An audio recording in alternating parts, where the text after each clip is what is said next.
Hello viewers, I hope that all of you are fine. Today in this video I will be telling you about the very easy technique of learning a lot of words in a very less time, and especially this video will be useful for those who are preparing for any kind of competitive exam related to English like IELTS, PTE, UKVI और even the banking exams, because banking के exams में भी English का vocabulary का जो है set of questions आते हैं। तो मेरी रिक्वेस्ट है, अगर आप इस वीडियो का पूरा बेनिफिट लेना चाहते हैं तो बिना स्किप किए पूरी एंड तक आप ये वीडियो देखें। और अगर आपने इस चैनल को सब्सक्राइब नहीं किया है तो अभी आप सब्सक्राइब करें, एंड अगर आपको ये वीडियो अच्छी लगेगी तो लाइक करें और कमेंट भी करें और अपने सजेशंस भी दें आने वाले टाइम में आपको कैसी वीडियोस चाहिए। So without wasting any time I am going to tell you a lot of very beautiful English vocabulary words which will help you a lot, especially in the reading module for those who are preparing for IELTS. So the first set of words is the words which generate from the root, that is mal, MAL, mal. अगर कहीं पर भी ये word आ जाता है मैल, इसका मतलब है बैड। ओके, जैसे फर्स्ट वर्ड है मैल न्यूट्रिशन। आप देख सकते हैं मैल का मतलब पुअर, बैड, एंड न्यूट्रिशन का मतलब होता है फूड। मैं चाहती हूँ कि आप इस वीडियो का पूरा बेनिफिट लेने के लिए कॉपी और पेन लेके आएँ। पॉज कर दें आप इस वीडियो को अभी, अगर आपके पास कॉपी और पेन नहीं है, और जो मैं आपको बता रही हूँ आप वो सारे मीनिंग्स नोट करें और उसको एक दो बार आप रिवाइज करेंगे। आप I 100% guarantee you that you will not forget these words. Okay, so पहला वर्ड है मैल न्यूट्रिशन। मैल न्यूट्रिशन का मतलब होता है पुअर डाइट। आपकी डाइट जो है वो प्रॉपर अगर नहीं है तो हम उसको बोलते हैं मैल न्यूट्रिशन। पूरी एंड तक आप ये वीडियो देखें। Okay, next word is malediction. Again mal word आया यहाँ पर, और डिक्ट, DICT, डिक्ट कहीं पर भी अगर लिखा हुआ आए तो इसका मतलब होता है टू स्पीक, बोलना। तो मैल एडिक्शन का मतलब हो गया गलत बात बोलना। अगर कोई गलत बात बोल रहा है, अच्छे वर्ड्स यूज़ नहीं कर रहा, तो इसका मतलब इसको हम बोलते हैं malediction. Okay, next word is malefactor. Again mal मतलब बैड, फैक्टर का मतलब यहाँ पर है पर्सन। जो पर्सन, कोई भी पर्सन जो बुरा काम करता है, जैसे कि क्रिमिनल्स, ऑफेंडर्स, उन सब को हम मैल फैक्टर्स कहते हैं। Okay, next word is malign. Malign का मतलब होता है बुरा, खराब। जैसे मैं आपको बताना चाहती हूँ, अगर आप किसी की बुराई कर रहे हैं मान लो, या कोई बुराई कर रहा है किसी की, इसका मतलब वो उसकी इमेज को मलाइन कर रहा है, खराब कर रहा है। तो मलाइन एक वर्ब है, इसका मतलब होता है खराब करना। ओके, ऐसे ही इसी मलाइन वर्ड से इंग्लिश लैंग्वेज में एक वर्ड बनता है जो मेरे माइंड में आ रहा है और मैं आपको बताना चाहती हूँ, दैट इज़ मैलिग्नेंट। ये यूजुअली मेडिकल साइंस में वर्ड यूज़ होता है। मैलिग्नेंट मतलब बहुत ही ख़राब, और ये ट्यूमर्स के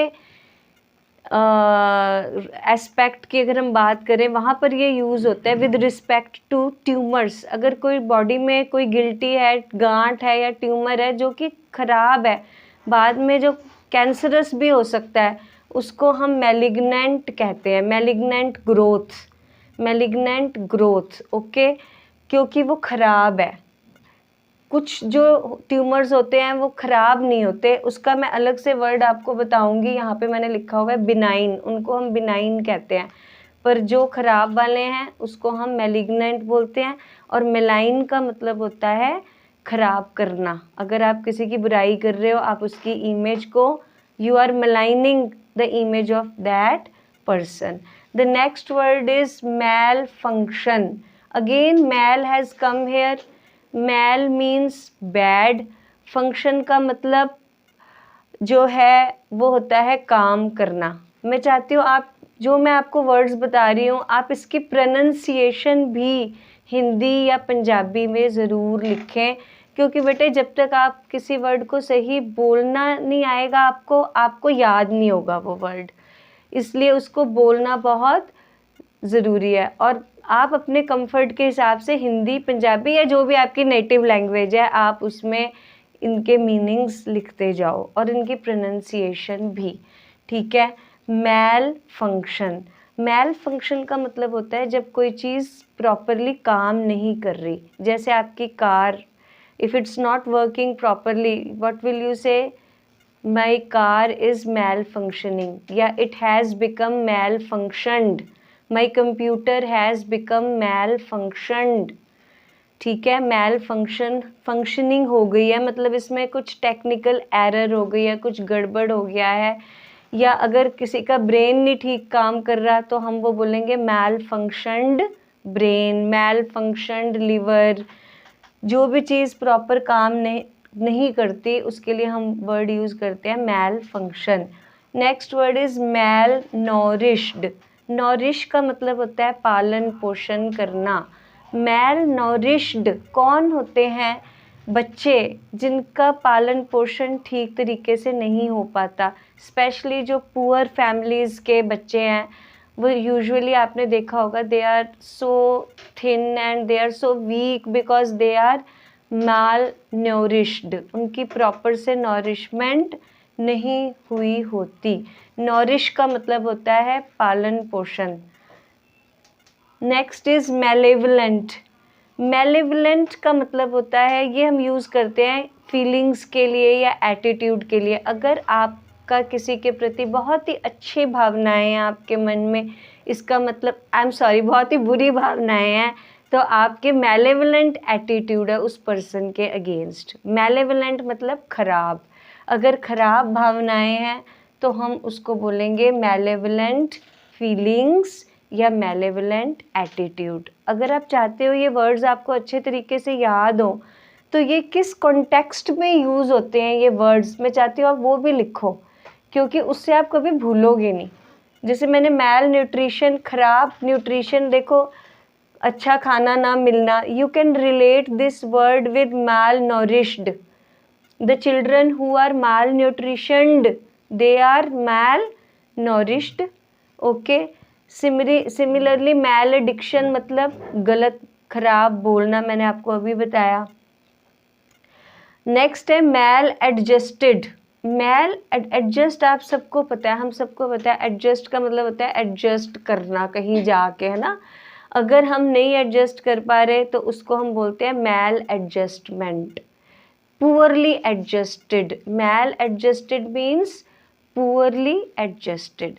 तो कहीं पर भी ये वर्ड अगर आता है, आप पढ़ रहे हो, आपको कोई क्वेश्चन आया इंग्लिश का, अगर वहाँ पे मैल वर्ड कहीं पर भी आया है तो बस इतना आपने अपने माइंड में रखना है कि उसका मतलब होता है bad.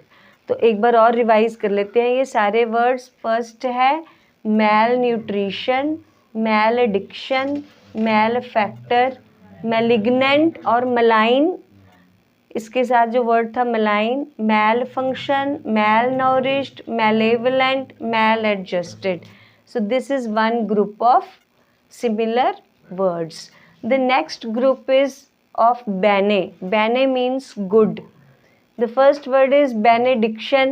It is just opposite of malediction. Diction means to speak. Bene means to good. If you speak something good about somebody, it means that it is benediction. Next is benefactor. Again good. Factor means a person who does a lot of good to others. Malefactor who does bad deeds. But benefactor is a person who does good deeds, okay, he always helps the other people. Then benevolent means the feelings which are very good, the attitude which is very good. If we have good attitude towards some other person, it means that we have the benevolent feelings, benevolent attitude towards that person. Next word is benign. It is just opposite of malign, as I had told you here. Benign means good, benign behavior, benign like I had told you in the medical science, benign tumor. If you have an ultrasound and doctor says it's benign growth, it means that it is harmless, it's totally harmless. Okay, next, benefit, we all know it comes from good. The good aspect of anything is known as benefit, and that particular thing is known as beneficial. Okay, the next group of words is derived from par. Par means equal. The first word is disparity. Now here dis prefix has come and dis means the opposite. कहीं पर भी dis आ जाए ना, इस वो word को opposite कर देता है, जैसे सिमिलैरिटी, डिससिमिलैरिटी. ओके, इस तरीके, क्वालिफाई, डिसक्वालीफाई. सो डिस्पैरिटी मीन्स इनइक्वालिटी, पैर means equal, parity means equality, PARITY, parity equality, disparity difference, inequality. Disparage, it is a verb. Again par has come, again dis has come. It means किसी को किसी के level से नीचे गिराना. Disparage, पैर का मतलब होता है, जैसे हर इंसान के अपने माइंड में एक इमेज होती है कि मैं यहाँ स्टैंड करता हूँ, यू नो, लेकिन अगर कोई आके उसको नीचे गिरा दे उस लेवल से, वो अभी उस लेवल के इक्वल था, एट पार था. एट पार मतलब इक्वल था, वो अपने आप को मान लो इंटेलिजेंट समझ रहा था कोई, you know, he was considering himself at par with a lot of intelligence, but someone comes and starts criticising him, बुराई करनी शुरू कर देता है, that you know nothing, you are a foolish. It means what the other person is doing, he is disparaging that person. He, जिसको हम under estimate करना भी बोलते हैं. किसी को अंडर एस्टिमेट करना का मतलब होता है उसको डिस्पैरेज करना. जैसे जॉब की बात करें तो कई बार जो बॉसेस होते हैं वो एम्प्लॉयज़ को डिस्पैरेज करते हैं, कई बार पेरेंट्स बच्चों को डिस्पैरेज करते हैं, कई बार यू नो जो रिच पीपल है they always disparage the poor people, तो वो उनको नीचे गिराने की कोशिश करते हैं. इसको हम बोलते हैं डिस्पैरेज. एंड एट पार मैंने आपको बता दिया means equal to something. Next is disparate. Disparate का मतलब होता है डिफरेंट, अलग. ठीक है, डिस्पैरिटी का मतलब होता है डिफरेंस, डिफरेंस. ठीक है, और डिस्पैरेट का मतलब होता है different. Two things are always disparate, you know, they are different. And parity मैंने आपको बता ही दिया, पैरिटी का मतलब होता है इक्वालिटी, इक्वल होना. तो पार कहीं पे लिखा हुआ अगर आ जाए किसी भी बड़े से वर्ड में, बीच में पार, पार आप देख रहे हैं सब में पार है, तो यानी कि कहीं ना कहीं इक्वालिटी से कुछ इसका लेना देना ज़रूर है. Okay, the next root is circum. Circum का मतलब होता है अराउंड, आस पास. सबसे कॉमन वर्ड जो हम सब जानते हैं, जो मैंने बोर्ड पे नहीं लिखा, वो है सरकमस्टांसेस. तो सरकमस्टांस, स्टैंस का मतलब होता है देखना, सरकम मतलब होता है आसपास, मतलब आसपास के हालात. अगर आप इस वर्ड को ऐसे ब्रेक करके समझो कि सरकमस्टांसेस का क्या मतलब होता है, मेरे आसपास के हालात. ये यहाँ से ये मीनिंग आया है सरकमस्टांसेस का, क्योंकि सरकम का मतलब होता है आसपास. ठीक है, सेकंड वर्ड इज सरकमफ्रेंस. सरकम आसपास, फ्रेंस का मतलब होता है एक तरीके से डिस्टेंस. जैसे कोई सर्कल है, उसको यहाँ से आप शुरू करते हैं और यहाँ से शुरू करते करते यहाँ तक, round the distance round a circular body, the total distance round a circular body. It can be earth also, it can be moon also, or any kind of spherical, it can be a football ball, bangle, anything. The distance round that particular thing is known as circumference. Okay, the next word is circumlocution. Again circum means आसपास. लॉक्यूट, LOCUT, लॉक्यूट का मतलब होता है बोलना.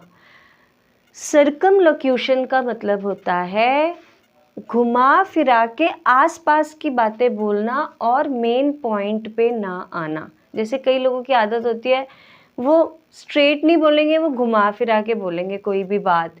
जैसे कई बार बच्चों की आदत होती है, पेरेंट्स को उन्होंने अगर कन्विंस करना है, मान लो they want to go to a picnic, तो वो कभी भी पेरेंट्स को ये नहीं कहेंगे कि I want to go to picnic. How will they say? They will say my that friend is also going, my school is going on a picnic, everybody is going, you no.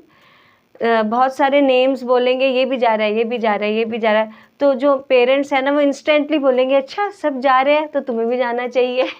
तो ये होता है घुमा फिरा के बात करनी। इसको हम क्या बोलते हैं? सर्कमलोक्यूशन, जिसे हम कहते हैं पहेलियाँ बुझाना। कई बारी ना सीधी बात नहीं कर रहे, घुमा फिरा के बात कर रहे हैं हम, ठीक है। आगे आ गया सर्कमस्पेक्ट। स्पेक्ट का मतलब होता है टू सी, देखना, अपने आसपास देखना। Circumspect, if we circumspect we see a lot of things around us, the people around us, the things, the vehicles, the buildings and a lot of things. Okay, the next word is circumscribe. Now scribe का मतलब होता है लिखना, और circum again आसपास, यानी घुमा फिरा के लिखना किसी बात को। जैसे पोएट्स यूजुअली घुमा फिरा के लिखते हैं चीज़ें, वो स्ट्रेट नहीं लिखते। तो सर्कमस्क्राइब मतलब घुमा फिरा के लिखना। सिमिलरली सर्कम नेविगेट, नेविगेट का मतलब होता है ऑब्जर्व करना अच्छे तरीके से। जैसे सैटेलाइट्स वगैरह ये सब नेविगेशन के टूल्स हैं, नेविगेट करते हैं। सर्कम नेविगेट मतलब आसपास की एनवायरनमेंट को अच्छे से ऑब्जर्व करना। तो ये सारे वर्ड्स जो हैं ये कहाँ से बने हैं? सर्कम, एंड सर्कम का क्या मतलब होता है? Around. Circumference, circumlocution, circumspect, circumscribe, circumnavigate. The next set of words is derived from scribe. Scribe का मतलब होता है to write, लिखना। आई होप आप सब लिख रहे होंगे जो भी मैं बोल रही हूँ, ठीक है। तो please write everything that I am telling you. The first word in this category is scribble. Now what is the meaning of scribble? Scribble का मतलब होता है कुछ भी मीनिंगलेस लाइंस। जैसे आप किसी छोटे बच्चे के हाथ में एक पेन और एक कॉपी अगर पकड़ा दो तो वो जो ऐसे ऐसे ऐसे करता है, लाइंस जिसका कोई मीनिंग नहीं होता, इसको हम क्या बोलते हैं? स्क्रिबल, स्क्रिबलिंग, ठीक है। कई पब्लिक प्लेसेस पे लिखा होता है कि स्क्रिबलिंग इज़ नॉट अलाउड। कई पब्लिक प्लेसेस पे लोगों की आदत होती है वो ऐसे लाइनें डालेंगे, उसकी ब्यूटी को ख़राब करते हैं। वो जो अच्छी अच्छी बिल्डिंग्स वगैरह हैं तो वहाँ पे strictly the scribbling is prohibited, you can not scribble. Okay, the next word is prescribe. Prescribe का मतलब होता है डॉक्टर जो लिख के देता है मेडिसिन्स या कुछ भी, जो हमें वो डूज एंड डोंट्स बताता है कि हमें क्या करना चाहिए। मेनली जो हमें बताता है कि ये करो, आप ये करो, ये मेडिसिन लो, इसके लिए हम वर्ड क्या यूज़ करते हैं? प्रीस्क्राइब. प्री का मतलब होता है पहले. डिस्क्राइब, ये आप सबको पता है, डी आया है डिटेल से, स्क्राइब मतलब लिखना। डिटेल में किसी चीज़ को लिखने को इंग्लिश में हम बोलते हैं describe. Okay, next word is proscribe. Proscribe is the antonym और ऑपोजिट ऑफ प्रीस्क्राइब. जो भी चीज़ें डॉक्टर हमें करने को कहते हैं उसको हम प्रीस्क्राइब कहते हैं, और जो चीज़ें मना करते हैं उसको हम बोलते हैं प्रोस्क्राइब. जैसे डायबिटिक पर्सन को doctor always prescribes exercise, good food, but he always proscribes having sweet drinks or sweet foods or sugary products. तो proscribe का मतलब होता है मना करना. circumscribe, मैंने ऊपर भी ये वर्ड आपको बताया. circumscribe मतलब घुमा फिरा के लिखना, स्ट्रेट ना लिखना. और इसी में एक और वर्ड मेरे माइंड में आ रहा है कि सब्सक्राइब. करें आप इस चैनल को, ठीक है जी।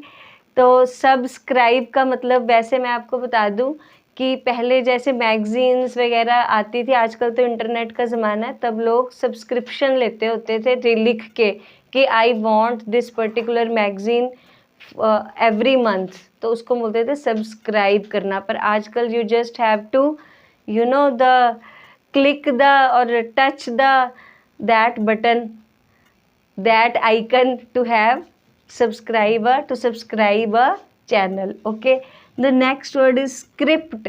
Script word has also is a modification of scribe.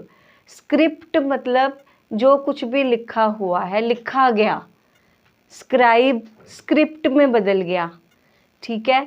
Script जैसे आपने देखा है कई मूवीज़ की स्क्रिप्ट होती है, प्ले की स्क्रिप्ट होती है, कहानी होती है जो लिखी गई है। ओके, अगर वो हाथ से लिखी गई है तो हम उसको बोलते हैं manuscript. Menu means manual, by hand. जब हाथ से कोई भी काम होता है तो हम उसको बोलते हैं manual. Similarly manuscript is a script written by hand. Then the other word is inscribe. Now what is inscribe? If you write anything on a metal or a wood or a wall, or a stone, anything that has been written, उसको हम बोलते हैं inscribe करना. जैसे अगर आप ताजमहल गए हैं तो वहाँ पे उर्दू की आयतें पूरी वॉल्स पे inscribe हो रखी हैं, पत्थर पे उकेरी गई हैं. Similarly, Golden Temple in Darbar Sahib, Amritsar also, a lot of things are inscribed on the metal. तो मेटल पे या किसी भी हार्ड चीज़ पे अगर कोई चीज़ खोद के लिखी गई है उसको हम बोलते हैं इंस्क्राइब, और इन चीज़ों को हम बोलते हैं इंस्क्रिप्शंस. इसकी नाउन फॉर्म है inscriptions. There are beautiful inscriptions on many historical buildings. The next is postscript. Postscript जिसको हम शॉर्ट में PS भी कहते हैं.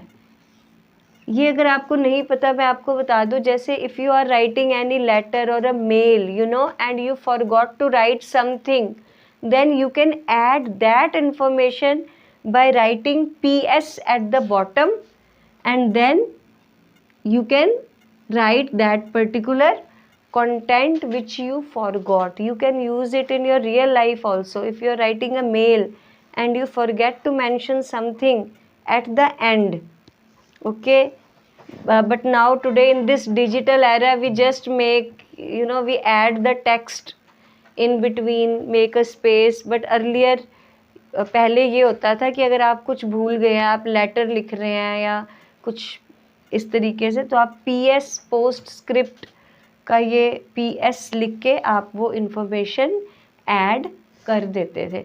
तो ये मैंने आपको वर्ड्स जो बताए हैं, they are so easy to learn. I hope कि आपको ये डिस्कशन अच्छा लगा होगा, और मैं ऐसे ही वर्ड्स नेक्स्ट वीडियो में भी लेके आऊँगी जो आपकी हेल्प करेंगे. कभी भी डिक्शनरी से वर्ड्स याद करने की कोशिश मत करना, आप हमेशा भूल जाओगे. This is the best technique to learn a word, and I think you can count how many words I have told you in just 20 minutes. It was a 20 to 25 minute session and we have discussed so many words. So अगर आपको ये video अच्छी लगी है तो आप please like करें and channel को सब्सक्राइब करें और कमेंट करें ज़रूर, और शेयर भी करें. आपके जो भी फ्रेंड्स किसी भी एग्ज़ाम की तैयारी कर रहे हैं जिसमें इंग्लिश ज़रूरी है तो आप शेयर भी करें. Thank you.